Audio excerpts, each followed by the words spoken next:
Bien-aimé, n'imite pas le mal, mais le bien. Mais pourquoi il dit ça? Parce que justement, dans l'environnement de Gaius, il y avait un autre personnage qui était presque l'opposé à Gaius. Donc, suivez-moi s'il vous plaît. Je veux insister encore par le Seigneur. On peut être dans un même environnement, même église, même famille, même maison, et vivre. C'est ça que je veux taper ce matin. Le salut, messieurs et madame, n'est pas familial. Le salut est individuel et personnel. Le salut n'est pas communautaire, c'est pas environnemental. On peut se retrouver ici, chanter, danser tout à l'heure, et puis nous allons prendre des orientations différentes. Je prie ce matin, quand tu viens ici et tu écoutes la parole, parce que certains écouteront la parole, mais malheureusement, ne la mettra pas en pratique. Mais toi, s'il te plaît, ce matin, mets en pratique la parole. Maintenant, le verset 9, il dit, j'ai écrit quelques mots à l'église, mais Diotrephe. Donc, Diotrephe n'est pas un païen. C'est un chrétien, peut-être un diacre, peut-être un ancien, peut-être un chantre, mais un chrétien qui aime à être le premier. Donc lui, chrétien, il voulait tout le temps qu'on le voit. Il voulait tout le temps être le premier. Il y a des chrétiens comme ça, ils veulent qu'on les voit. Je prie que tu ne cherches pas cela au nom de Jésus.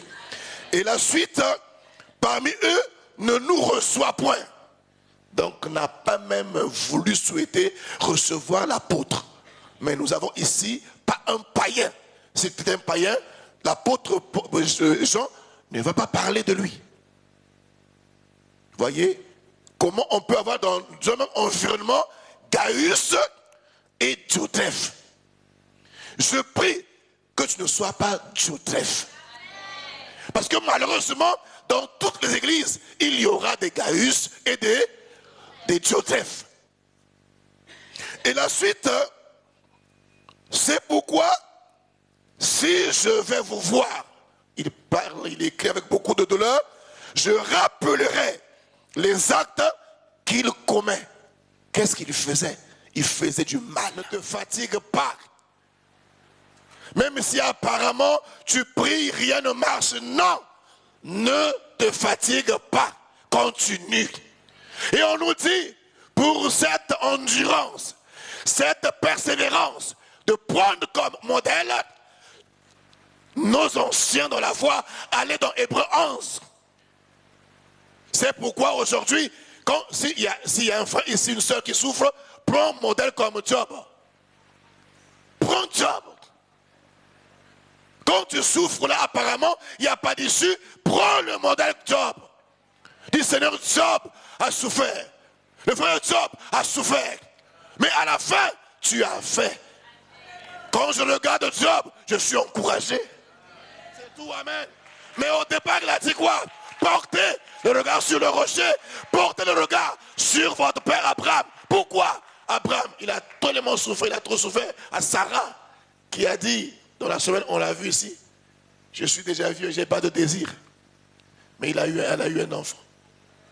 Est-ce que je parle à quelqu'un ici? Portez vos regards, regardez-les. Il y a des moments où même parfois on a beaucoup de douleur, mais on voit quelqu'un, un tel. Est-ce qu'on peut dire alléluia? Portez vos regards, le rocher, le Christ, sur votre père Abraham, votre mère Sarah. Est-ce qu'on peut dire alléluia? Donc copiez, reproduisez ce qui est bien. Et s'il vous plaît, veillez à ce que vous soyez un modèle. Les gens vont vous regarder, inspirez les gens. Soyez source d'inspiration pour votre génération.